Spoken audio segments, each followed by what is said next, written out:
இதுல எந்த மாற்று கருத்துமே இல்லை. இன்னைக்கு பல்வேறு விதமான பேச்சுக்கள் நாம எல்லாம் பார்த்துக்கிட்டு தான் இருக்க. களத்துக்கு நேரடியா போய் மக்களையும் சந்திச்ச, அந்த ரோடையும் நேரடியா பார்த்த. ரெண்டு பக்கமும் தப்பு இருக்கு, இதான் உண்மை. கேப்டன் எப்படி உண்மையை சொல்வாரோ தேமுதிக உண்மையை தான் பேசும்.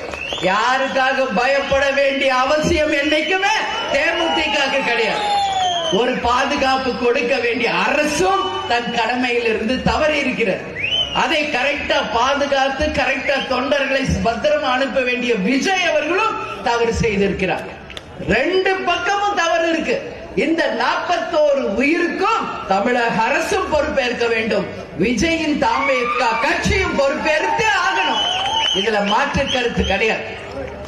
41 உயிர் என்ன சாதாரணமா சொல்லுங்க? இன்னைக்கு விஜய கைது பண்ணமா, ஆனந்த கைது பண்ணமா, புஷி ஆனந்த்னு ஒருத்தர் என்ன இதெல்லாம் அவர் எங்க இருக்கிறாருன்னு தெரியல. கேட்டா தலைமறைவு தலைமறைவுன்றாங்க. என்ன இது வாங்கல? என்ன தலைக்கு கத்தியா வரப்போது? தலைக்கு கத்தியா வரப்போது? தூக்கலியா போட போறாங்க.